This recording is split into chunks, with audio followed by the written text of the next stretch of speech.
ये जो आपको खेतों में दिखाई दे रहा है ये है पीला सोना। हाँ, पीला सोना जो हमें तेल भी देता है और हमें साग भी देता है और जो लोग खेती कर रहे हैं उनको समृद्धि भी देता है। तो ये बहनें जो मेरे लिए सरसों का साग तोड़ रही है बीच बीच में पूछ रहे हैं क्या आप पत्ते तोड़े या फिर तना भी तोड़े, यानी कि डाकल भी तोड़े। मैं कह रही हूँ कि मिक्स तोड़ दीजिएगा और जो डाकल थोड़ी मोटी है जिसमें ज़्यादा रस है वो तोड़ दीजिए। इन्होंने तोड़ के तैयार कर दी, मुझे दे दिया और मैं अब इनको घर लेके आई हूँ। और घर लेके आते ही मैंने क्या किया, इनको एक बड़े से बर्तन में रख लिया है। हाँ, आप गर्जना नारी चैनल पे नए हैं तो प्लीज़ चैनल को सब्सक्राइब करिए, वीडियो को लाइक शेयर ज़रूर करिएगा क्योंकि बहुत ही तंदूरी स्टाइल में सरसों का साग बन के तैयार होने वाला है। मुझे लगता है आज से पहले आपने इस तरीके से नहीं बनाया होगा, नहीं खाया भी होगा। ये है ताज़ा सरसों और तना भी मोटा मोटा है, सॉफ्ट है, इनके अंदर बहुत सारा पानी भरा हुआ है। ये बहुत ही काम का है और ये बीच बीच में जो फूल आएंगे ना इनका भी हम इस्तेमाल करेंगे क्योंकि क्या बताऊँ, फूल की डालते ना तो अलग ही गजब होता है। अब जितनी भी टाकल है, मोटा तना है, उनके इस तरह के बाहर की स्किन है वो मैं बैठ के धीरे धीरे साग को छील लूँगी क्योंकि उनको छीलने में टाइम लगेगा। तो धीरे धीरे बैठ के हम उसको छीलेंगे और एक एक पत्ते को हम अलग करेंगे। वैसे तो ताज़ा है, हमें पता है साफ़ सुथरे हैं, इतने ज़्यादा नहीं है, लेकिन फिर भी ये स्किन तो हमें उतारनी ही पड़ेगी, नहीं तो बीच बीच में सरसों के साग के अंदर क्या बोलते हैं रेसे से आएंगे, वो बिल्कुल अच्छे नहीं लगते हैं। और मैं बिल्कुल हलवाई जिस तरीके से शादियों में सब्जी बनाते हैं ना वही तरीका बताऊंगी। खाएंगे ना तो ऐसा आएगा कहीं ये साग मैंने चूल्हे पे बनाया। अब देखिए पूरे जो इसके तने हैं, डाकल है, वो मैंने अलग छील के रख ली, फूल मैंने अलग से कलेक्ट कर लिए और पत्ते हैं ना सब मैंने अलग से कलेक्ट कर लिए। अब इनको एक साथ रख लिया, अच्छे से धो चुकी हूँ। अब इनको मैं धीरे धीरे काटूंगी क्योंकि जो स्टेम है ना इनको भी हम धीरे धीरे काटेंगे, इन्हीं से ज़्यादा टेस्ट आता है। इनकी अलग से भी सब्जी बनती है, जो छील के जो ये इसके तने हैं इनकी आप अलग सब्ज़ी बना सकते हैं, बहुत अच्छी बनती है। फूलों की सब्ज़ी अलग बनती है, अगर कभी आपने वो भी खानी है तो आप कमेंट्स करिएगा, मैं वो भी बनाऊंगी। और पत्ते और इन सबको मिक्स करके अलग बनती है। तो मैं बहुत ही छोटे छोटे तरीके से पूरे इसके जो स्टेम है, पत्ते हैं, इन सबको क्या करूँगी, काट दूँगी। हाँ, आप मुझे कमेंट्स करके ज़रूर बताइएगा कि अब की बार सर्दियों में आपने कितनी बार सरसों का साग बनाया है। सरसों का साग बनाने के लिए ज़्यादा सामग्री की ज़रूरत नहीं होती, बस हमें ट्रिक अपनानी होती है। ट्रिक से अगर आप बनाएंगे ना तो बहुत ही सही लाजवाब साग बन के तैयार होता है। हमें पता चलेगा कि हलवाई किस तरीके से बनाते, पर वो जो गलती करते वो हम नहीं करेंगे। हम बिल्कुल भी इसको मिक्सी वगैरह किसी तरह से इस्तेमाल नहीं करेंगे, बिल्कुल देसी अंदाज में ये साग बन के हमारा तैयार होगा क्योंकि ये शरीर को गर्माहट देता है। अब देखिए मैं धूप में ले गई थी इसको और बैठ के आराम से देखिए मैंने इस तरीके से पूरे के पूरे तने जो है उनको कट कर दिया है। फूल सारे के सारे मैंने एक साथ अलग से रख लिए, इनको मैं कट नहीं करूँगी क्योंकि फूलों को सिर्फ पसंद करिए, आप उनको तोड़िएगा नहीं। पत्ते हैं, पत्तों को मैंने इस तरह देखिए बारीक बारीक काट दिया। अब ले लिया है मैंने भाई मेरे घर में जो सबसे बड़ा कुकर है वो ले लिया और इसको इसमें डाल दिया क्योंकि मैंने धो इसको पहले चुकी थी, मैं बाद में इसको नहीं धोऊंगी। पूरे सब्जियों को मैं इसके अंदर डाल देती हूँ। बहुत ही टेस्टी और बहुत ही गर्मी देने वाली सब्जी है। अब देखिए मैं बताऊं कि ये थोड़ा सा प्रोसेस इसका लंबा होता है। अगर आप एक साथ ही बहुत सारा ये प्रोसेस तैयार करके रख लेते हैं और जब जब सरसों का साग बनाने को मन करे तो हफ्ते में तक इसको इस्तेमाल कर सकते हैं।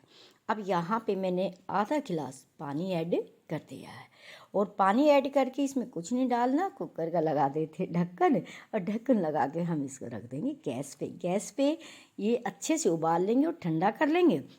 और जैसे ही ठंडा होता है तो भाई कुकर को उतारा और टेबल टॉप पे हमने रखा एक छोटा टॉवल और उसके ऊपर इसको रख लिया। मथनी को लेके इसको अच्छे से हम क्या करेंगे, मथ लेंगे। यहाँ पे आपको पूरा जोर लगाना है और इसको इस तरीके से मथना है जैसे कि आप दूध से मक्खन निकालते हैं, ये तो करना पड़ेगा। अगर ऐसी टेस्टी सब्जी खाना है, ऐसे गरम गरम सब्जी खाना है और ये ताकत वाली सब्जी खाना है तो आपको क्या करना पड़ेगा, ये मेहनत तो करनी पड़ेगी। अब मैंने इसको 5 मिनट तक अच्छे से मिक्स कर लिया। उसके बाद मैंने यहाँ पे थोड़ा गुड़ डाल दिया और थोड़ा सा ऐड कर देते हैं मक्का का आटा। अब इसको अच्छे से मिक्स करेंगे। आपको पता है, अब आप जो भी सब्जी देखते हो आपको लगता है कि बिल्कुल हलवे की तरह होती है, उसमें कोई रेशे नहीं होते हैं, ठीक है ना। खाते हैं तो बीच में कुछ रेशे आते नहीं हैं, हैं सिल्की सिल्की सब्जी होती है, उसका यही कमाल है। और इसको सिल्की बनाने का एक आगे चल के आप देखिए एक तरीका और होगा। अब मैंने गुड़ को और मक्का का आटा डाल के बहुत अच्छे से इसको फिर 2 से 3 मिनट तक मैंने इसको घुमाया है। और ये देखिए चारों तरफ से आप देखेंगे इस तरह होता है। और अब गैस पे रख के मैं दोबारा से इसको अच्छे से पकाऊंगी ताकि जो मक्का का आटा है वो पक जाए और जो गुड़ है वो भी पक जाए। आपको ऐसा टेस्ट नहीं आएगा जैसे आपको ये लगे कि आप रोटी के साथ गुड़ खा रहे हैं। तो गुड़ और मक्का के आटे को फिर मैं दोबारा से खुले में ही आराम से पकाऊंगी और इसको तैयार करके रख लूँगी। दूसरी तरफ मैं लेती हूँ एक जाली और जाली के ऊपर देखिए मैंने 2 टमाटर, 1 प्याज, अदरक, लहसुन और हरी मिर्च रख दी है और गैस को कर दिया है सिम। भाई धीमी आंच पे इनको आराम से हम सिकने देते हैं, क्योंकि साग हमारा गरमाहट जब भी देगा जब हम इस तरह इन सारी चीज़ों को बेक करके बनाएंगे ना, तो तंदूरी स्टाइल में आपको ये बहुत ही अच्छा साग लगेगा। अलट पलट कर देंगे, मैं तो हाथ से ही कर रही हूँ, कोई दिक्कत नहीं है। आप यहाँ पे हाथ से ना करके चिमटा ले लीजिएगा और इसको उल्टा पुल्टा करके चारों तरफ से आप इसको सेक लीजिएगा। और उसके बाद गैस बंद करके इनको ठंडा होने के लिए यहीं छोड़ देना, क्योंकि गरम गरम पे आपको हाथ बिल्कुल भी नहीं लगाना, जलना नहीं है, गरम साग खाना है, तो इसलिए आप बचे रहिए। इस तरीके से अगर आप परंपरागत तरीके से साग बनाते हैं ना, तो वास्तव में बच्चों को ऐसा टेस्ट आता है जैसे इसकी जो ये चीज़ें हम भून रहे हैं इससे एकदम तंदूरी सरसों का साग बन के हमारा क्या होता है, तैयार होता है। और बच्चे ये नहीं कहेंगे हरी सब्जी देख के हम नहीं खाएंगे, नहीं, वो मांग मांग के खाएंगे। मैं तो एक बार इस तरह से ये घोटा बना के तैयार करके रख लेती हूँ फ्रिज में, और 2-3 दिन बाद फिर इसी तरीके से ये प्याज, टमाटर, हरी मिर्च, धनिया सब कुछ इस तरीके से खाली मैं बेक करती हूँ और फिर उनको मैं ठंडा कर लेती हूँ। अब ये सारे हो गए हैं, ठंडे होने के लिए मैंने कुछ समय के लिए गैस पे ही छोड़ दिया था। अब मैंने एक बर्तन में इन सबको निकाल लिया और इसको जाली को दूर रख दीजिएगा कि इसको हाथ नहीं लगाना है, जल सकते हो। अब आपको करना क्या है कि लहसुन तो पहले से छिला हुआ है, उसको आप एक कटोरी में निकाल लीजिएगा।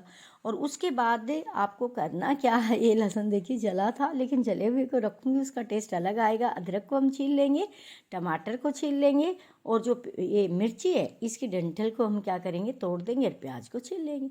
इन 3 चीज़ों को आपको क्या करना है, छीलना है।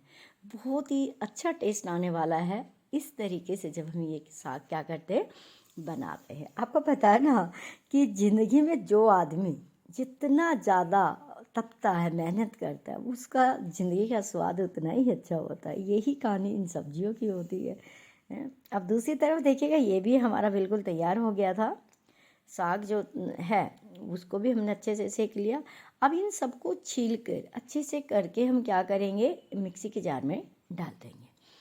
अब सोचेंगे मिक्सी के जार में क्यों डाल रहे हूँ मैं इसलिए मिक्सी के जार में डाल के इसको दरदरा पीस ली हूँ। मेरे पास जो नीचे की कुंडी होती है ना ऐसे ऐसे कूटने के लिए, वो अभी मैंने किसी को दी थी, वो मेरे घर अभी वापस आई नहीं है काफ़ी टाइम से, तो कुछ था नहीं तो मैंने मिक्सी के जार में डाल दिया। वरना इसको आप कूटते ना तो और ज़्यादा अच्छा रहता, पर यहाँ भी मैं कूटने जैसा ही बनाऊँगी। देखिए आप इस तरीके से ही मैंने कूटने जैसा एक बार ही घुमाया और ये दरदरा हो गया।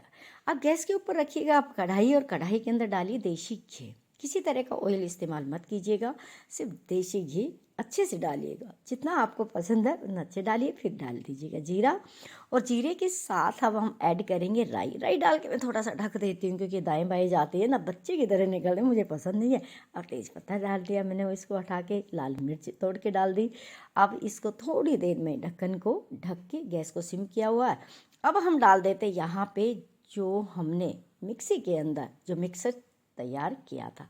अब इसको थोड़ा सा क्या करेंगे, अच्छे से भून लेंगे। गैस के फ्लेम को यहाँ पे आपको लो कर लेना है और इसको अच्छे से धीमी आंच पे आप भूनें। ये बहुत जल्दी भून जाएगा क्योंकि ऑलरेडी ये पहले ही बेचारा आग में जला हुआ है ना। इसको जला तो हमने पहले ही रखा है। और थोड़ा सा अब यहाँ पे हम नमक ऐड कर देंगे और आपको जो मसाले पसंद है, क्योंकि मिर्ची आपको ध्यान से ऐड करनी है क्योंकि 2 हरी मिर्ची वो काफ़ी तीखी थी, इसलिए मैंने थोड़ी सी लाल मिर्ची को यहाँ पे क्या किया, ऐड किया है और सिम पे करके इसको ढक के रख दिया। और फिर मैंने देखा 2 मिनट के बाद अच्छे से पक गया। घी को इस मसाले ने रिलीज कर दिया है, घी बाहर निकल के आ गया है, ये अच्छे से पक गया। मैं ज़्यादा मसाले बिल्कुल भी इस्तेमाल नहीं करना चाहती, मैं चाहती यही हूँ कि कम मसाले की सब्ज़ी बने। अब ये जो हमने सरसों का घोटा बना के तैयार किया है ना, उसमें से आपको जितनी भी सब्ज़ी खानी है उतनी आप इस तरीके से तड़का लगा के तैयार करके आप खा सकते हैं। ज़रूरी नहीं है कि रोज़ रोज़ आप इस प्रोसेस को करें। एक बार बना के आप इसको एक बर्तन में डाल के फ्रीज में रखिएगा और जब भी खाने को मन करे इस तरह प्याज टमाटर को आप सेकिएगा और इस तरह आप सब्ज़ी बना के तैयार कीजिएगा। ये आपकी बहुत ही मस्त वाली सब्ज़ी तैयार है और इसको सिल्की हलवे जैसा बनाए रखने के लिए आप बने रहिएगा। एंड तक मैं बताऊंगी कि मैं अभी क्या करने वाली हूँ कि जो भी देखे तो उनको ये लगे कि ये साग है या हरा हलवा है। वास्तव में बहुत ही लाजवाब है। मुझे तो इसको देख के ही भूख लग गई है और मैं अभी मक्का की रोटी बनाऊंगी और फिर आज हम यही खाएंगे ना। पूरे घर में बहुत अच्छी खुशबू आ रही है। आपके पड़ोसी खाए तो आप उनको भी खिलाइए, हैं, आपके रिश्तेदारों को जाए तो आप बना के लेके जाइएगा ना, बहुत अच्छा लगेगा। अब देखिए साग बन के तैयार हो गया है। अब मैं जो काम करने वाली हूँ वो क्या है देखिएगा। एक बार इसको देखिए, गरम गरम हवा निकल रही है, देखते ही एकदम से वाह, बहुत अच्छी खुशबू आ रही है। आप बनाइएगा। अब इसको बहुत ही सही अंदाज देने के लिए मैं 1 बड़ा चम्मच एक मोटा सा घी रख देती हूँ बीच में।